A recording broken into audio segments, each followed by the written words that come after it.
33 વર્ષની પરિણીતા પાણીપુરી ખાવા માટે સોસાયટીની બહાર નીકળી અને ગુમ થઈ।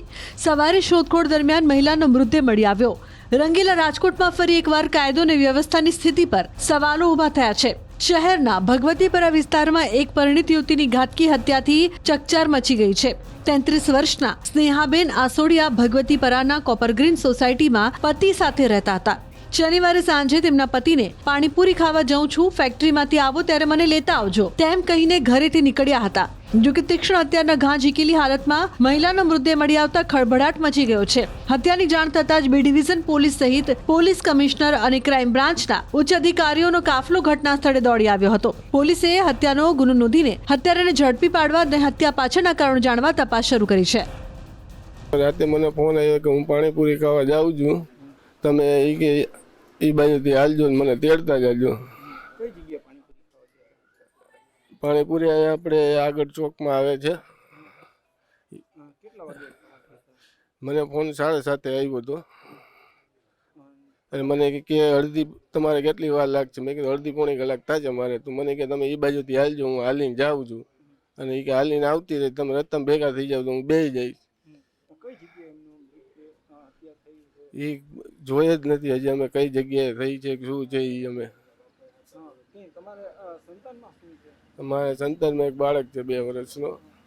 અવાવરૂ જગ્યા ખેતરનો રસ્તો છે, ત્યાં એક બનાવ બનેલ છે। એ સવાર દરમિયાન સ્નેહાબેન હિતેશભાઈ અસોડિયા છે, એમનું મૃત્યુ થયેલ છે। 33 વર્ષની ઉંમર છે અને એમને મોઢાના ભાગે ને મગજ માથાના ભાગે ઈજા થવાથી, તીક્ષ્ણ હથિયાર ઈજા થવાથી એમનું મૃત્યુ થયેલ છે। આ બાબતે ખૂનનો ગુનો દાખલ કરવાની કાર્યવાહી ચાલુ છે।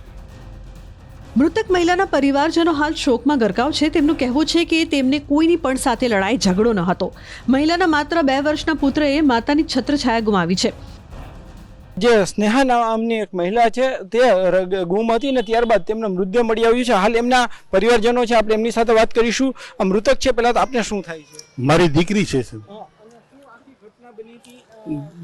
ઘટનામાં એવું 7:30-8 ની ગાળે પાણીપુરી ખાવાનું કહીને રોડ ઉપર નીકળી હતી। પછી જમાઈ એને ત્યાં લેવા જવાના હતા, એ આવ્યા ત્યારે ત્યાં હાજર મળી નહીં, એટલે ખૂબ બધે તપાસ કરી, ક્યાંય મળી નહીં। રાત્રે 12-1 વાગ્યા પોલીસ સ્ટેશનમાં ફરિયાદ કરવા ગયા તો ત્યાં એમ કીધું કે ભાઈ બપોરે આવજો એના ફોટા લઈને। 8 વાગ્યા પછી બીનો સાહેબ, અમને તો સવારે ખબર પડી સાહેબ। અમે તો છોકરાએ મોબાઈલમાં જોયું ત્યારે એને ફોટો જોયો, કીધું કે આ આપણી દીકરીનો જ છે કે ફોટો, એટલે અમે સિવિલ ગયા, સિવિલથી અહીંયા આવ્યા સાહેબ। અન્ય પરિવારજનો છે, આપણે એમની સાથે પણ વાત કરવાનો પ્રયાસ કરીશું। શું કહેશો, આખી ઘટના શું બની હતી અને તમને કઈ રીતે જાણ? મારો દીકરો છે, મારા દીકરાની ઓલા વહુ હતા, એટલે મારો દીકરો 8 વાગે ઓલા 7:30 વાગે ને ફોન આવેલો કે આપણે પાણીપુરી ખાવા જવું છે, ઘરે બનાવી, તો કે ઘરે નથી બનાવી, આપણે અહીંયા જ ખાઈ આવી। એટલે અહીંયા અહીંથી નીકળ્યા, મારો દીકરો અહીંયાથી નીકળ્યો તો ઘરે આવતા કોઈ જાતિનો પત્તો લાગ્યો નહીં। પછી એના સસરાના ઘરે, એના શાળાને વાત કરી, એના સાધુભાઈઓને વાત કરી, પછી બધા ભેગા થઈને ઓલા શોધખોળ કરી, કાંઈ પત્તો ન લાગે એટલે મેં પોલીસ સ્ટેશનની અંદર ફરિયાદ કરી।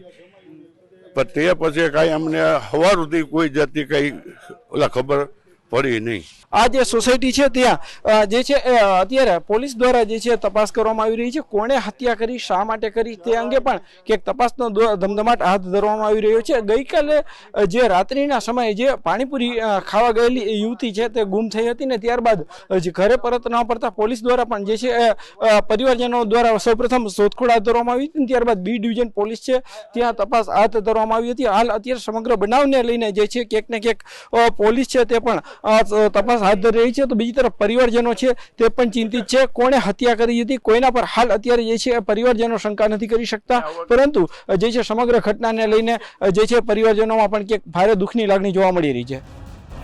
વિસ્તારના સ્થાનિક લોકોએ પોલીસની કામગીરી સામે આક્રોશ વ્યક્ત કર્યો છે। તેમનો આક્ષેપ છે કે ભગવતીપરા વિસ્તારમાં અસામાજિક તત્વોનો આતંક વધી ગયો છે।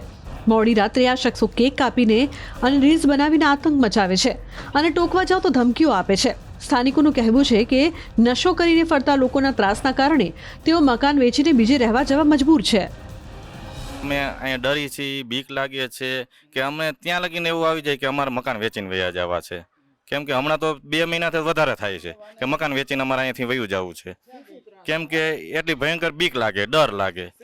કે ડર એવું કે એમ કહી દે તમારાથી થાય એ કરી લ્યો, અમે આમ કરશું તેમ કરશું, જે કરવું એ કરી લેજો, એવી રીતે અમને આગળ વર્તન કરે છે.